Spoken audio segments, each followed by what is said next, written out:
Hello and welcome back. Market में आज हमने back to back third day ऐसा था कि एक ज़बरदस्त सेलिंग हमने मार्केट में देखा।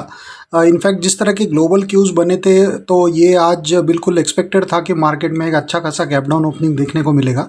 जो नेगेटिव फैक्टर्स मार्केट के लिए अभी काम कर रहे हैं वो है यूक्रेन और रशिया का जो वॉर चल रहा है उनके बीच में। तो वो उसको लेके जो रोज़ नई नई खबरें निकल के आ रही है उसकी वजह से मार्केट थोड़ा सा चिंतित है और उसके जो स्पायरलिंग इफ़ेक्ट्स कमोडिटीज़ पे देखने को मिल रहे हैं, खास करके क्रूड ऑयल पे।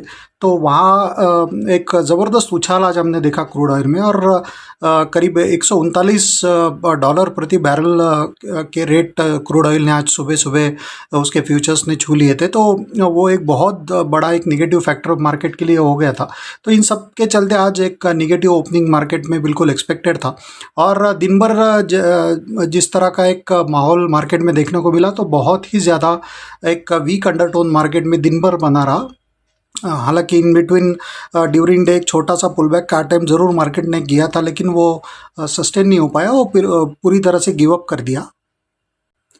जहाँ तक आज के मार्केट का सवाल है तो उसमें निफ्टी में हमने करीब 15,865 के आसपास का क्लोज देखा है, जो कि करीब करीब 400 पॉइंट की एक कमज़ोरी निफ्टी में हमने देखी है। और बैंक निफ्टी में हमने 1500 पॉइंट से ज़्यादा की एक कमज़ोरी देखी, और बैंक निफ्टी का जो क्लोज है आज का वो करीब 32,870 के आसपास का है।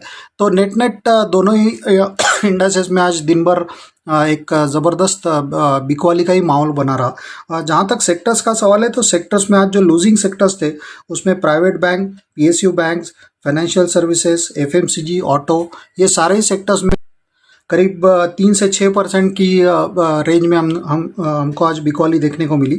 वही ऑन द गेनिंग साइड सिर्फ मेटल सेक्टर एक ऐसा था जिसमें एक 2% के आसपास की एक तेज़ी हमको देखने को मिली। और जिस तरह के ग्लोबली कमोडिटीज़ खास करके मेटल्स के प्राइसेस में उछाल देखने को मिल रहा है, तो उसकी वजह से मेटल स्टॉक्स में आज अच्छी रौनक रही दिन भर।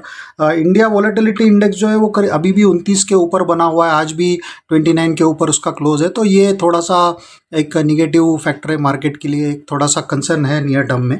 तो नेट नेट अगर हम पूरे एक ब्रॉडर व्यू लें मार्केट का, तो जितनी भी खबरें हैं तो वो सारी most of them are negative. तो that is the reason market में हमको कोई भी एक पॉजिटिव सेशन देखने को नहीं मिल रहा है। जो लगातार तीसरा दिन है आज का जब हमको एक सेलिंग प्रेशर मार्केट में देखने को मिला।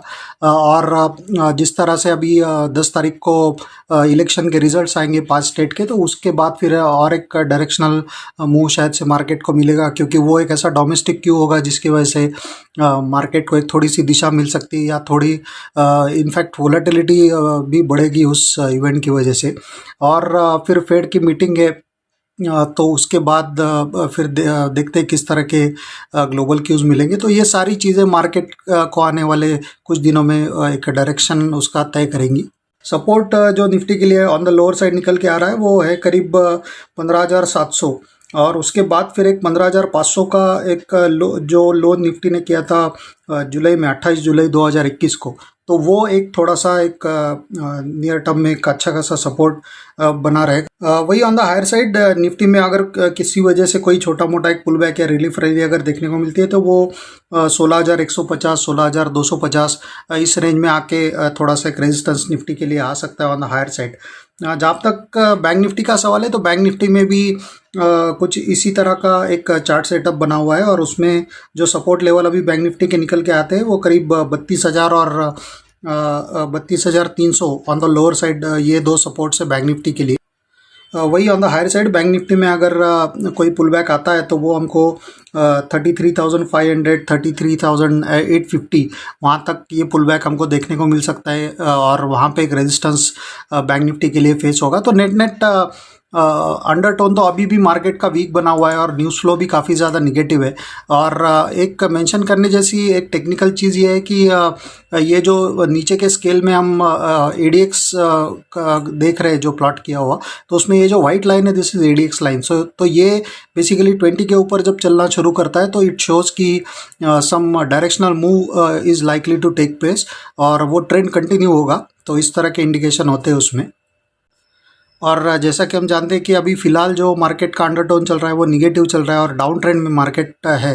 तो इसकी संभावना एक बन जाती है एडीएक्स का, अगर हम इंडिकेशन देखें तो, कि ये trend on the lower side थोड़े दिन और कंटिन्यू हो सकता है। और बिल्कुल सिमिलर सेटअप बैंक निफ्टी में भी हमको देखने को मिलेगा कि एडीएक्स की जो वाइट लाइन है वो 20 के मार्क को क्रॉस करके ऊपर की तरफ चल रही है, तो ये ट्रेंड थोड़ा सा ऑन द लोअर साइड और एक्सटेंड हो सकता है।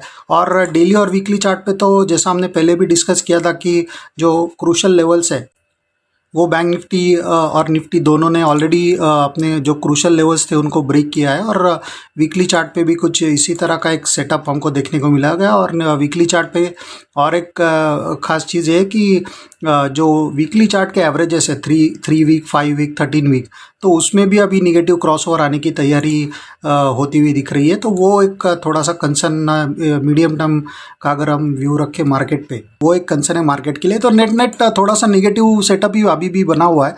और जैसा कि मैंने कहा कि काफ़ी सारी खबरें एक्सपेक्टेड है, काफ़ी सारे इवेंट्स लाइंड अप है अगले 8-10 दिन में। तो देखते हैं किस तरह से क्यूज़ मिलेंगे डोमेस्टिक फ्रंट पे भी, और ग्लोबल क्यूज़ भी कैसे मिलते हैं। तो अकॉर्डिंगली मार्केट का एक डायरेक्शनल हमको देखने को मिलेगा। लेकिन नियर टर्म में अगर वेरी शॉर्ट टर्म अगर हम बात करें अगले कुछ सेशंस की या कल की, तो हमको एक्सट्रीम वोलेटिलिटी एक्सपेक्टेड है। तो उसके लिए ट्रेडर्स को तैयार रहना चाहिए।